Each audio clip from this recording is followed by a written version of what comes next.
Público aplaude, transmite también su energía, su pasión. A 150 metros ya de la gloria.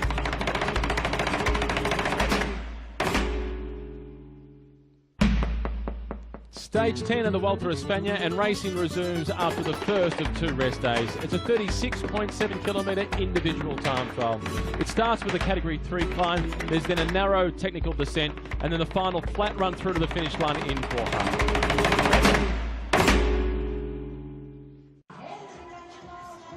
Chris Froome starting the stage as the one man that David Miller predicted could possibly beat Tony Martin. And this is the day that Alberto Contador said he was most concerned about with the prospects of Froome. Team Sky choosing to have a motorbike behind Chris Froome with the bike slung across the shoulder just in case there's an emergency mechanical problem. They start at the monastery before they make their way out, and it's a flat run through to the Category 3 climb.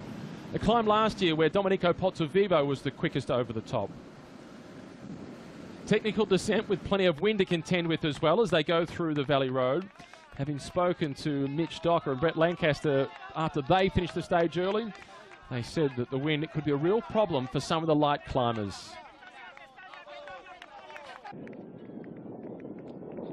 Chris Froome coming through to the first of the checkpoints. 2 checkpoints on the course, and Froome already found himself a little bit outside the leaders, but not too far off the pace at 18 seconds down. Speaking on the rest day, his team manager Dave Brailsford said he believes that Froome can win, that he comes here with a little bit of an unknown quality in terms of his condition. But Froome, he struggled on stage 9, lost a little bit of ground, and on stage 10 against the clock, he concedes a little bit more.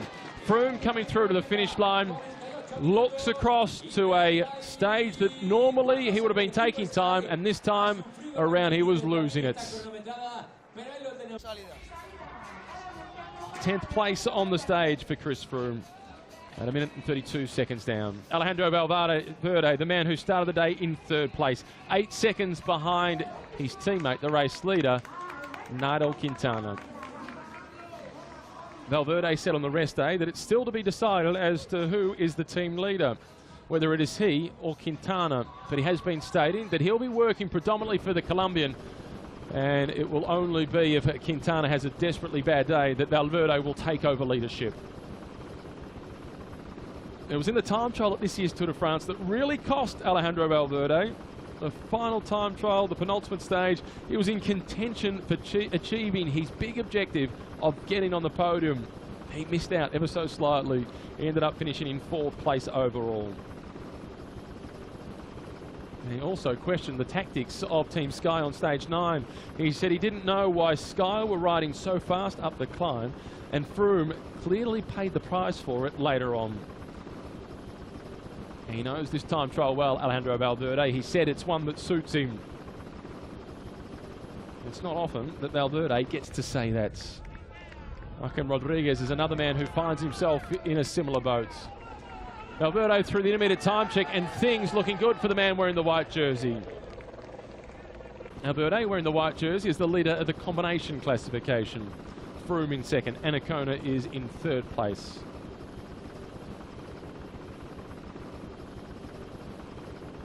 And this is a look at the tricky descent, which Lancaster and Docker referred to as being one where the lighter climbers could have a few problems with, particularly on the aerodynamic bikes with the disc wheel at the back and really being caught by the wind.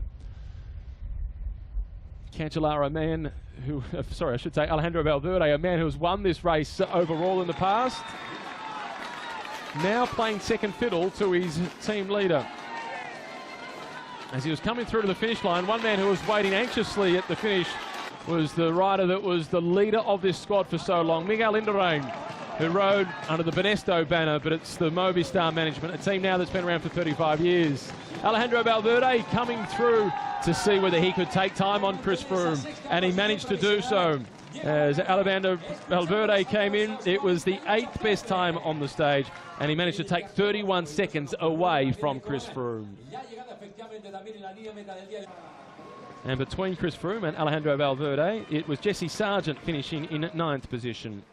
Eighth on the stage was Alejandro Valverde, and in seventh spot, amongst the early starters, the Belarusian Vasil Kirienka. A top 5 finish at the World Championships in the individual time trial. Kirienka was setting the pattern early to give the information back to Froome as to what the conditions were like by comparison to their recon ride early in the morning. And when he arrived, it was the second best time, but by the end of the stage, Vasil Kirienka had to settle for 7th place.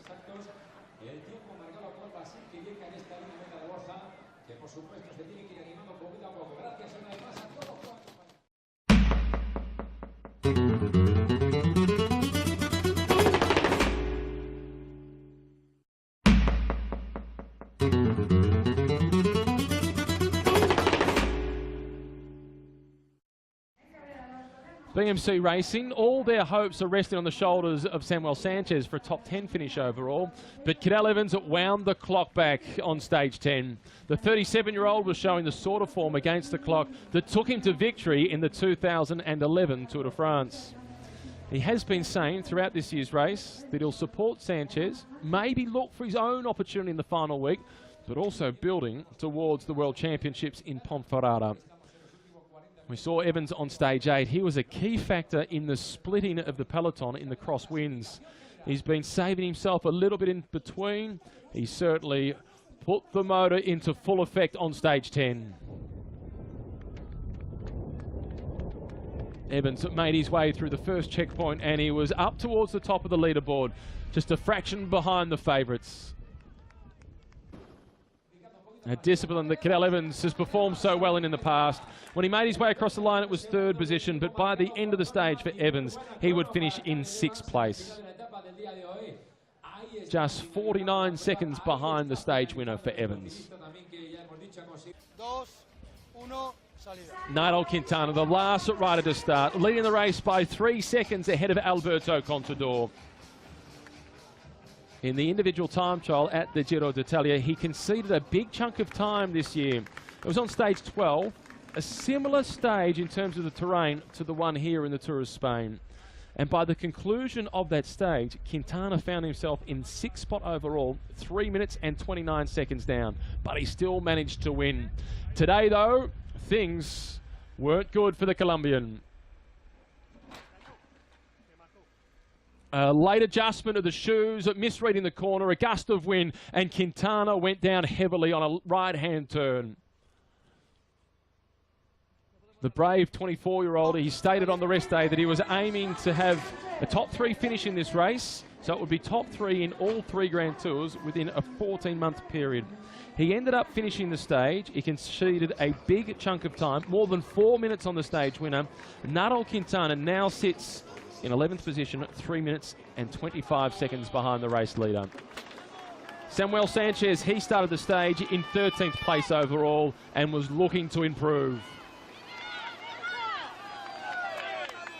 When Sanchez and his now teammate Cadel Evans went head-to-head in 2007, the final individual time trial in this race, in a battle for a spot on the podium, it was Sanchez who got the better of the Australian and went on to finish in 3rd place. And Sanchez was riding well against the clock on stage 10.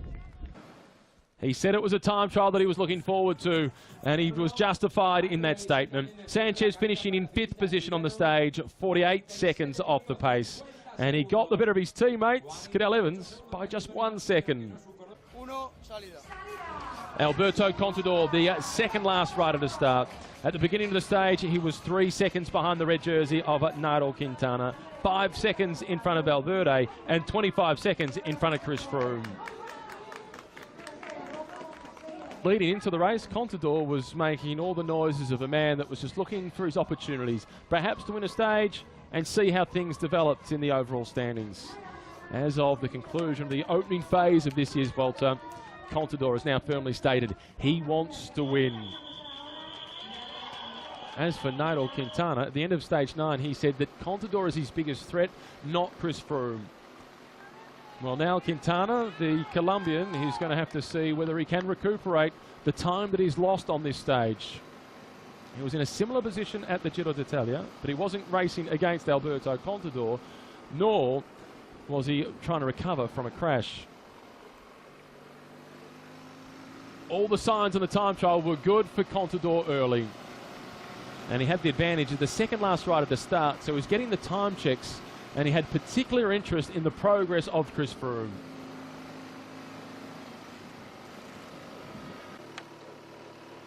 Contador coming through to the first intermediate time check. At that point, Alejandro Valverde with the quickest time of 19 minutes and 37 seconds. Contador, he went one better. Contador went through the first checkpoints 7 seconds faster than Valverde, and he was more than 15 seconds quicker than Chris Froome.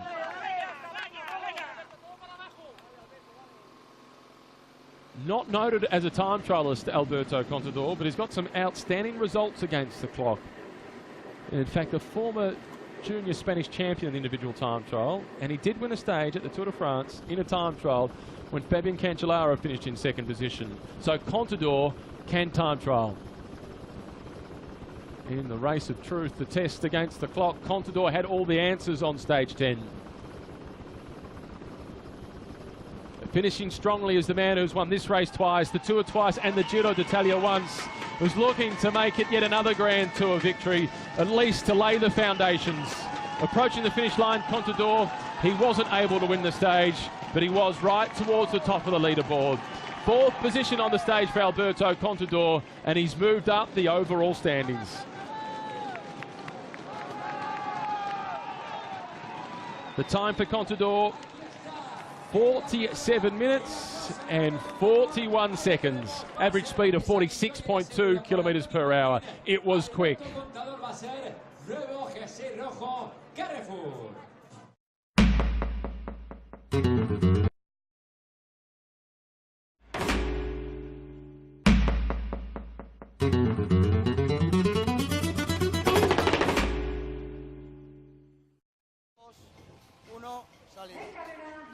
Fabian Cancellara, the Swiss national champion, four-time winner of the individual time trial at the World Championships, writing another chapter in his head-to-head battle with Tony Martin. The individual time trial of last year's Tour of Spain included the Category 3 climb that they've scaled on stage 10 this year, and Cancellara won that stage more than 30 seconds ahead of Tony Martin. At the start of the day, it was billed as a battle between Cancellara and Martin, and then see who could be the best of the rest.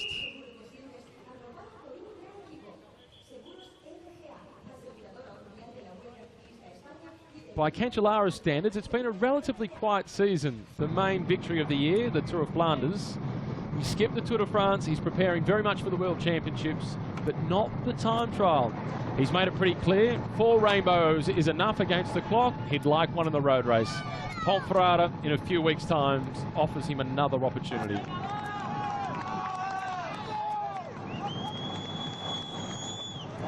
Weighing in at 80 kilograms, Fabian Cancellara, and a steep climb early in the race, not really to his liking.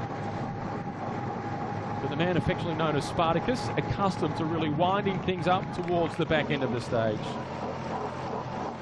Other riders of note who put in good performances against the clock, Bob Jungels, who rides with Fabian Cancellara, a former junior world champion in the time trial. He finished 13th on the stage, and he came here stating that this is where he really wanted to test himself. It was a good performance for Bob Jungels. And Trek Factory Racing also had Jesse Sargent finishing 9th position on the stage. And winner Anacona, the man who won stage 9, he put in a good race against the clock for 15th spots. Cancellara amongst the early starters. 33 degrees the temperature throughout the majority of the day. Cancellara riding right in the heat of it, starting at 2 o'clock in the afternoon. And as Cancellara was making his way through towards the finish line, it was the best time as he started on the stage ahead of Tony Martin. 60 kilometres an hour as he made his way through the final turns, and Fabian Cancellara was full gas all the way through to the finish line. Even a brief acceleration out of the saddle as he stopped the clock with a time of 47 minutes and 13 seconds.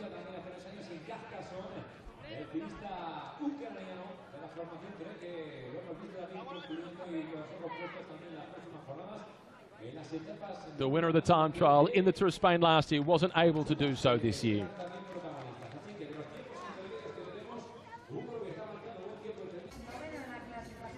Rigoberto Urán started the stage sitting in 9th position overall, 1:26 down. He said this was the day he was most looking forward to.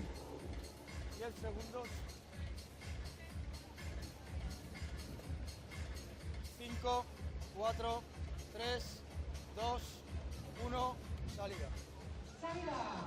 Rigoberto Urán making the start with the big favourites for the overall standings having a bit of a buffer on him at the beginning of the stage. But Omega Pharma Quickstep, a team with a great reputation against the clock and lots of knowledge to be able to pass on to the Colombian. And of all those riders from South America, the new generation, it's very much been Rigoberto Urán who has led the charge for them. Making his way out of the royal monastery that was built back in 1137. That's where the stage started. It was through to Boja for the stage finish, where the Church of San Miguel has a mural in there of Jesus which dates back some 500 plus years. There was a restoration job done on a few years ago that was so poorly done that some thought it was a case of vandalism. Not the proudest moment in the history of the town. Headwind early in the stage, but the wind really swirling around throughout the 36.7 Ks. Rigoberto Urán is a man who said throughout the off-season his main focus was to try and improve his ability against the clock. He rode strongly on stage 9, looked a little bit vulnerable on stage 6, but appears to be getting better. Second last year in the Tour of Italy, likewise this year.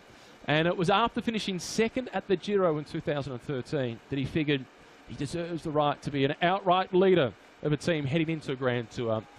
And that was the catalyst for the move from Sky across to Omega Pharma Quickstep. He had leadership at this year's Giro d'Italia, second there again behind his compatriot Nairo Quintana. Up to the first checkpoint at the 11-kilometre mark, and it was music to the ears of the 26-year-old as he was the quickest when he went through.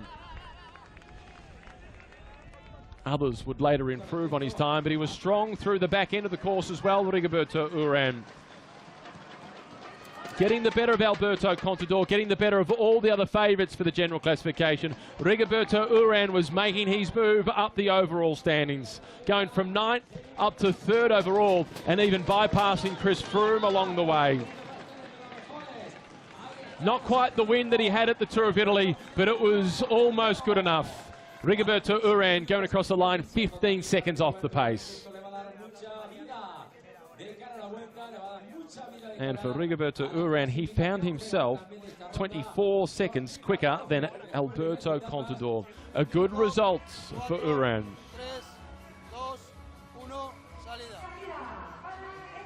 Tony Martin started the day in 77th position overall and was one of the earliest starters, but he was the man that was most closely watched. As the 3-time world champion in the individual time trial, he was the almost unbackable favourites.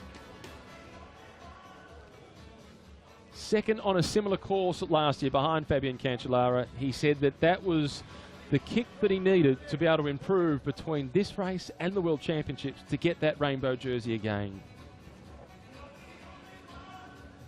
He said that he much would have preferred to have won the race last year, but nonetheless, looking to put matters to right this year. Renowned for riding a big gear in the individual time trial, the front chain ring for Tony Martin, 58 teeth, 11-tooth sprocket at the back. Just about big enough to blow the knees. The hum of the disc wheel for Tony Martin, one of the most polite in the sport. David Miller, the Scot, has stated that on one occasion when Tony Martin started behind him in a time trial, he passed him, and as Tony Martin went past, he said, "Sorry, David," showing some respect for the Scot, who's won time trial stages in this race in the past.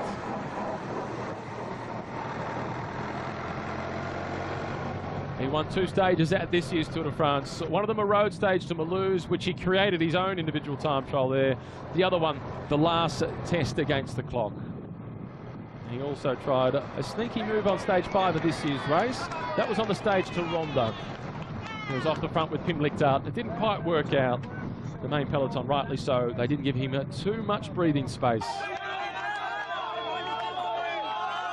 On the Category 3 climb, and Tony Martin staying in the saddle, in the drops. He was a little slower than the climbers. He didn't quite have the speed up the climb of Contador or Uran, but he had the motor on the flatter section. Sweat pouring off, the mouth open. Not a sign of any expression on his face of Tony Martin, but you do know he's putting himself into the box, deeply into the hurt box for Tony Martin.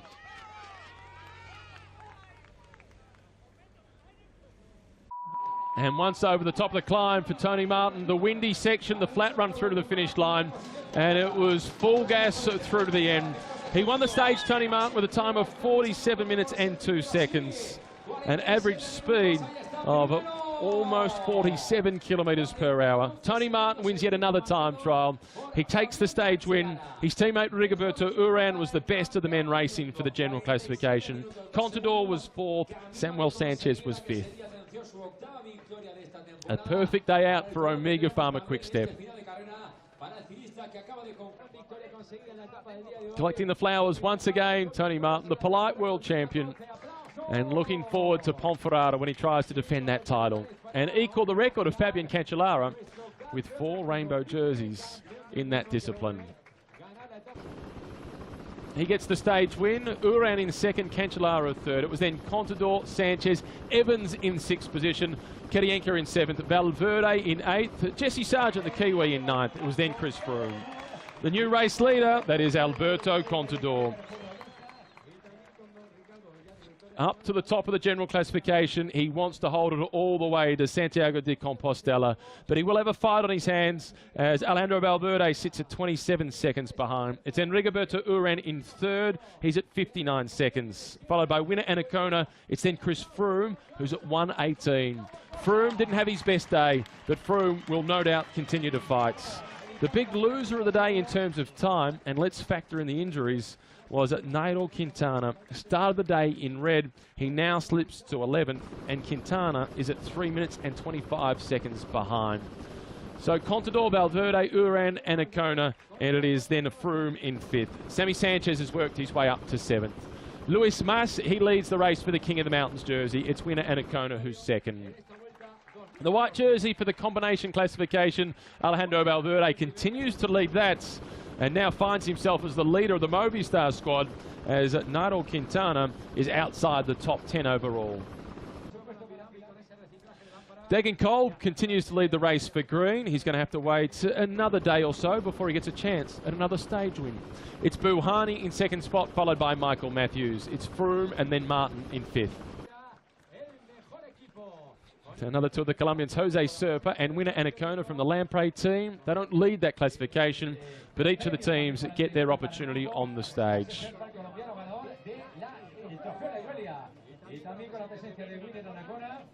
One stage win so far for winner Anacona. His next objective, a top 10 overall, and he holds on to 4th position. The leaders of the team classification, that is Movistar, that continue to lead that. Lamprey, they are inside the top 10, however. They get their moment in the sun. Movistar lead ahead of Omega Pharma. It's then BMC, Katusha and Balkan. 8th place for Lamprey.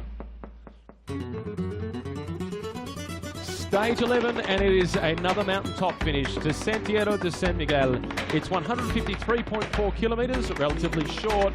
We head towards the Pyrenees, and it's a steep climb at the end with a 13% gradient.